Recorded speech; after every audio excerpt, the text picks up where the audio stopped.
อ้าวให้ซื้อแป้งนัวตัวนี้เด้อพ่อเฒ่าเด้อเด้อพ่อเฒ่าเนี่ยผู้ใหญ่ใจดีเพิ่นฝากอันนี้บ่สมบูรณ์ก็มาตามคำขอเลยเด้อพี่น้องเด้อมาตามความต้องการของผู้ใหญ่ใจดีเพิ่นที่ว่าท่านเขาสิซื้อประเภทซีนก็อย่ามันเน่าหามันเฮาบ้านเฮาบ่มีตู้เย็นก็ใช้ซื้อต้องเสียสตอยไหมเนาะแล้วก็มีกลัวแล้วก็อันนี้ให้เงินให้เจ้าเจิงมีเจิงบอยเต้เอาล่ะเอาไว้เอาจุกแกะเลย เอาแกะเคยกินอยู่บ่หำลวกก็เด้อกินบ่ không khăn nơm จะกินดิบได้เลยยืงท้องนั่น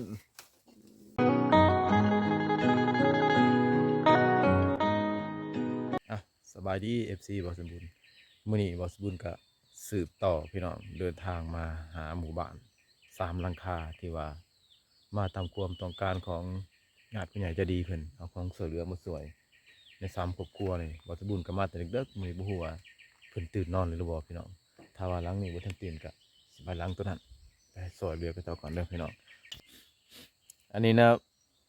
เป็นเครื่องสวยเหลือของผู้ใหญ่ใจดีเพิ่นสวยเด้อแม่เฒ่าเด้อให้แม่เฒ่ากินนะเนี่ยผู้ใหญ่ใจดีเพิ่นอยู่นครหลวงเวียงจันทน์เอื้อใหญ่เพิ่นฝากมาให้ได้แม่เฒ่าอันนี้เคยกินอยู่นี่เคยกินอยู่แม่เฒ่ากินเป็นอยู่บ่ล่ะเคยอยู่บ่ôi có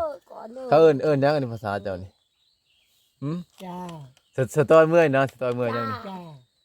บ่นี่ฮู้บ่อีหยังนี่สตอยเมื่อย long pa กะลอง ลองใช้ยะ กะลองเชียขอเฒ่าว่ากะลองเชียนะผู้ใหญ่ใจดีเพิ่นจากนครหลวงเวียงจันทน์เด้อแม่เฒ่าเด้อ thảo อ้าวให้ซื้อแป้งนัวตัวนี้เด้อแม่เฒ่าเด้อเด้อพ่อเฒ่าเนี่ยผู้ใหญ่ใจดีเพิ่นฝากอันนี้บ่สมบูรณ์ก็มาตามคำขอเลยเด้อพี่น้องเด้อมาตามความต้องการของผู้ใหญ่ใจดีเพิ่นที่ว่าเอื้อเพิ่นฝากเงินมาทางนี้แต่เวียงจันทน์ให้มาช่วยเหลือ3ครอบครัวอันนี้ก็เป็นครอบครัวที่1เด้อพี่น้องเด้อก็ได้มีแก๊ส1แล้วก็ปลากระป๋องนะบ่สมบูรณ์ก็เดินทางมาแต่เด็กๆพี่น้องไอ้พุ่นเบิ่งน้ำหมอกยังบ่ทันจางอยู่อากาศก็หนาวแห้งพี่น้องเดินทางมาอย่างบ่ทันเพิ่นเมื่อวานนี่ก็ได้มอบเครื่องให้บ่เฒ่าอันนั้นเรียบร้อยแล้ว2เฒ่าที่ว่าทุกข์ยากอยู่ในบ้านนานะพี่น้องก็ได้มีเครื่องช่วยเหลือเล็กน้อยเหลือจากบ่เฒ่านั้นก็มาให้แม่เฒ่านี่แล้วก็ยังอีก2ครอบครัวพี่น้องดีใจบ่แม่เฒ่าดีใจบ่พ่อเฒ่าขอบใจเพิ่นเลยนะที่นุบขอบใจเพิ่นเลยใจ ขอบใจผู้ใหญ่ใจดีเพิ่นเลยเด้อแม่เฒ่าเด้อ trời ơi có nơi ก็เจ้าบ่ค่อยฮู้ภาษาลาวบ่ได้พี่น้องเอ้ยเอากำเอิ้นผู้ใหญ่ใจดีเพิ่นเลยบ่เฒ่าเอ้ย กำเอิญเพิ่นน่ะ ก็นอน cảm ơn chứ แม่มาเฒ่าเด้ cảm ơn chứ có เออ nơi เพิ่นว่าขอบใจทางเอื้อยผู้ใหญ่ใจดีเพิ่นที่เพิ่นช่วยเหลือเด้อมื้อนี้ก็ฮอดมือเพิ่นแล้วพี่น้องมีเงิน100,000แล้วก็ของกินนะเงินที่เหลือจากช่วยผู้เฒ่านั่นแหละก็มาช่วยสร้างครอบครัวแล้วบ่สมบูรณ์จะเดินทางไปอีก2ครอบครัวเพื่อช่วยเหลือเพิ่นพี่น้องนะแม่เฒ่าเคยกินที่นี่เนาะมีนี่เอิ้นหยังอันนี้ แหละ มีกลัวบ่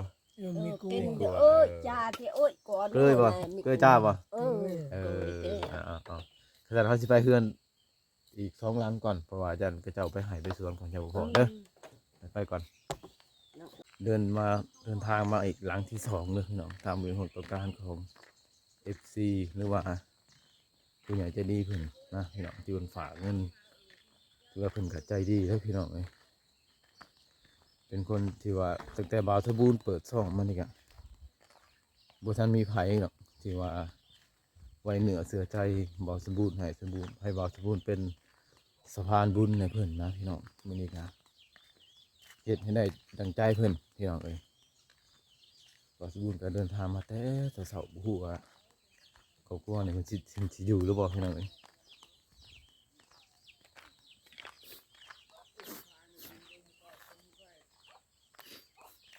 สบายดี อยู่บ่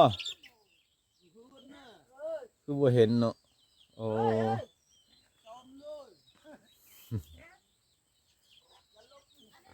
ยังบ่ทันตื่นนะครับพี่น้องลุกแล้วบ่นี่คือโยนเกลืองเมื่อยนี่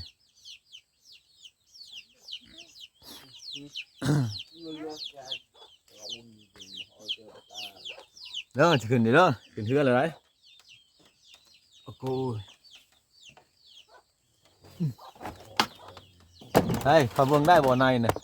เฮ็ดเพียงอันนี้อ๋ออาจวยอยู่ก็นี่ให้ลูกบ่ทันตื่นโอ้ยอยากมืดแต่เนาะนี่เนาะใต้ไฟใต้ระบบโคมใต้ผมดูให้มันแจ้งๆนี่ โอ้ยเขาเบิ่งไปอะไรกันเจ้า ใต้เบิ่ง ยังใช้ยา อันนี้น่ะเป็นเครื่องช่วยเหลือที่ว่าผู้ใหญ่ใจดีเพิ่นฝากมาเตียงกันเด้อดังที่ต่อยเดียว ดูตาราง คอยกับผู้พันใดสตอยบลูเป็นยังเจ็บตีนบ่ ชินยาตาล่ะชินยา เออ ชีวิตเป็นอะไรอย่าง กลางหนึ่งเขาพี่น้องสภาพเพื่อนของเราก็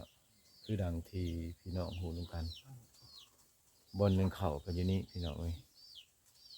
บนเมียนเครื่องกันอยู่นี่นะมาทางนี้กับบนนอนนี่กับบนนอนนี่อยู่กับสามคน ไอ้น้ำนี่ นี่เป็นหยังไข่บ่ทำนี่ เบา ดีเด้ออันนี้ทั้งคุณยายใจดีอยู่เวียงจันทน์เพิ่นคิดอีต้นที่เจ้าแล้วเพิ่น ให้คอยนะซื้อของกินมาให้ตอนนี้ท่านขอสิซื้อประเภทซีนก็อย่ามันเน่าหามันเฮาบ้านเฮาบ่มีตู้เย็นก็ใช้ซื้อต้องเสียสตอยมื้อเนาะแล้วก็มีกลัวแล้วก็อันนี้ให้เงินให้เจ้าเจิงมีเจิงบอยเต้เด้อ ขอบใจเด้อ ขอบใจคุณยายใจดีเพิ่นพี่ ขอบใจตารางมึงไป เราบ่ฮู้เว้าพี่น้อง ตารางมึง เพิ่นอยู่นครหลวงเวียงจันทน์ เออ เพิ่นให้ข่อยมาซอยเรือ3ครอบครัวคือครอบครัวเจ้าแล้วก็ครอบครัวแม่ทางหั่นแล้วก็ไม่อีกครอบครัวพี่ไปเลี้ยงกันอีกครอบครัวมาหำใหญ่ไว้เด้อเพิ่นเด้อ ตา เพิ่นฮู้เด้อ ตา เอาไปก่อนบัดนี้พี่น้องเอ้ยไปครอบครัวอีกครอบครัวที่3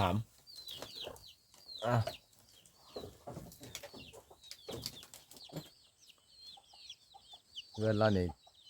ถือว่ามีธรรมชาติที่ว่างามเลยพี่น้องนะบ่สมบูรณ์ออกมาจากเรือนเรายืนอยู่ตอนนี้ก็ยืนอยู่ระเบียงเรือนเราพี่น้องถือว่าวิวนี่ก็งามที่สุดเลยตื่นมาได้ยินเสียงนกเสียงหนูพี่น้องอันนี้ก็เป็นครอบครัวที่2แหละพี่น้องของหมู่บ้านที่มี3หลังคาที่บ่สมบูรณ์เดินทางมาช่วยตามความมุ่งมั่นปรารถนาคือว่าบ่สมบูรณ์ก็เป็นสะพานบุญมานำส่งให้ฮอดเรือนฮอดซ่านแหละพี่น้องฮอดหลังที่2แหละบ่สมบูรณ์จะไปอีกหลังที่3เพื่อไปให้สมดังจุดประสงค์ของเอื้อใหญ่เพิ่นที่เพิ่นฝากเงินซื้อของกินให้3ครอบครัวนี้แล้วก็เมื่อวานนี้บ่สมบูรณ์มอบไปแล้วพี่น้องอยู่ที่บ้านนาให้2เท่านั้นก็บ่สมบูรณ์เฮ็ดสำเร็จหน้าที่แล้วนะพี่น้องมื้อนี้เดินทางมาบ้านสุขสรู3หลังก็บ่สมบูรณ์ก็มอบให้เป็นที่เรียบร้อยหลังที่2บ้านนี้จะไปหลังที่3ต่อพี่น้องหมู่บ้านเขตนี้นะพี่น้องถ้าว่าเฮามาสิสวยนะ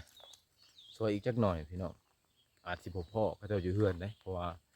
ตื่นมาก็จะขึ้นภูหาเก็บเครื่องป่าขายพี่น้องโดยเฉพาะเฮือนใดที่ว่าเป็นไม่ห่างไม่หมายแห้งบ่ค่อยจะมีเวลาจะอยู่เฮือนพี่น้องพี่เจ้าจะไปตั้งแต่เช้าๆตอนแรงก็ประมาณ5 โมงจึงได้กลับมาเฮือนพี่น้องเอ้ยถ้าว่ามื้อมีโอกาสที่ว่ารวมบ้านรวมเมืองก็เจ้าจะมีโอกาสได้อยู่บ้านพี่น้องนะอันนี้จะเป็นหลังสุดท้ายแหละพี่น้องของหน้าที่บ่าวสมบูรณ์ที่ว่าบ่าวสมบูรณ์ก็รู้สึก ภาคภูมิใจที่สุดพี่น้องเอ้ยที่ว่าได้เป็นสะพานบุญให้เอื้อยใหญ่เพิ่นใจดีขึ้น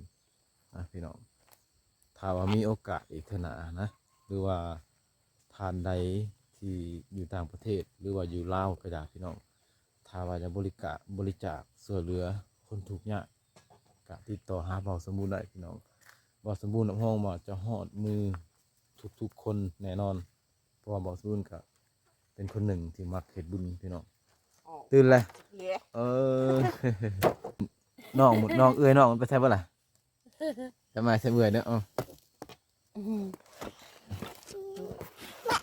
เอาตับเอาละเอาไว้เอาดีใจบ่ครับดีใจบ่ อันดังสตามกลาย บ่ฮู้เคยกินอยู่บ่ฮะบ่เลยจ้าบ่ทำนะนี่เอานี่ตะกู้ไว้เมื่อยอันนี้หันเจิงบอยเจิงมีเด้ออันขอบใจเพื่อนให้ผู้ใหญ่ใจดีเพื่อนเราก่อนสิบอกอันนี้นะเป็นเพื่อนแม่ห้างพี่น้องเราก็อยู่กับลูก3 คนบ่ลูกไปนะ ไป พอจะและ2พอจะและอันมันอ่ะ มันน่ะจูแต่ใบ เบะบ่แหละ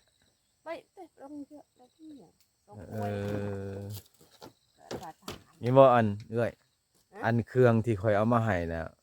มันบ่แม่นของข่อยเด้อขอเป็นเพียง มุ้ยจะไปมากับ เมื่อพังคือไปกระเลิงที่คือโยนเมื่อยนั่นกระเลิงอันแซมเอื้อยคือเต้อยู่เวียงจันทน์นะแบบเพิ่นอีต้นเมื่อยแหละให้คือในคือนะเครื่องโยนเมื่อยแล้วก็ประเมื่อยเด้อให้เจ้าขอบใจเพิ่นให้ผู้ใหญ่ใจดีเพิ่นนะเมื่อยกำเอิญนั่นผู้ใหญ่ใจดีมั้งขอบใจบ่คอยฮู้ภาษาลาวพี่น้องเอ้ยกะเนี่ย เอาจุแกะเลย เอาแกะเคยกินอยู่บ่หำลวกก็เด้อกินบ่ เขาคันเนิม จะกินดิบได้เลยยืงท้องนั่นเกลือจ้าบ่ จานึม เออ โอ้ยก่อนเขาที่ อืมมาบ่เลยบ่ลูก อันก็เมาเลย เอออันนี้เป็นเพื่อนแม่ห้างพี่น้องหลังจากเกี่ยวพิษใจกับลูกกับผัวแล้วก็จะมาปลุกเพื่อนอยู่ต่างหากนี่สภาพเพื่อนก็คือเห็นแหละพี่น้องแม่เลี้ยงเดียวที่ว่าหากินตามธรรมชาติแบบบ่ฮู้จักว่าอนาคตของลูกหรือว่าอนาคตครอบครัวที่เป็นไปแบบใดอันนี้แบบอยู่แบบตามเป็นตามเกิดตามมีตามได้แบบธรรมชาติได้พี่น้องเลยถ้าว่าเฮาผู้หนึ่งที่ว่ามีความสามารถแบ่งเบาภาระเพิ่นได้บ่น้อยบ่หลายถ้าเฮาได้แบ่งเบาก็จะเป็นจิตเป็นกุศลเป็นบุญให้แก่เฮาเด้อพี่น้องเด้ออันนี้ก็บ่สมบูรณ์ก็ขอบอกขอบใจญาติผู้ใหญ่ใจดีที่ว่าให้ความช่วยเหลือพ่อแม่พี่น้องบ้านเฮาเพื่อให้หลุดพ้นออกจากการดิบหิวถึงแม้ว่าจะบ่หลวงบ่หลายแต่ว่าก็เป็นน้ำจิตน้ำใจเป็นผลบุญอันหนึ่งพี่น้องที่ว่ามีความจริงใจอยากเฮ็ดอยากสร้างหรือว่าอยากช่วยเหลือเพื่อนมนุษย์ด้วยกันนะพี่น้องเอาแต่ส่วนอะไรบอกสมบูรณ์กะจะขอฝากคลิปนี้ไว้ที่นี่พี่น้องอย่าลืมกดไลค์กดแชร์และเจอกันใหม่คลิปหน้าสำหรับคลิปนี้บอกสมบูรณ์กะจะขอกลับพี่น้องเพราะว่าเดินทางมาตั้งแต่เช้าๆมื้อนี้ออกจากเฮือนมา5 โมงพี่น้อง5 โมงเดินทางมาฮอดบ้านนี่ก็ประมาณอยู่1 ชั่วโมงตอนนี้ก็6 โมงพี่น้องบอกสมมุติจะเดินทางกลับคืนเมืองนะพี่น้องเจอกันใหม่คลิปหน้าอย่าลืมกดไลค์กดแชร์กดติดตามเมื่อก็เด้อจะเล่าไว้แบบ เจอเข้าอ่ะ ได้แล้วคือจูเนอะ บ้านหน้า เออ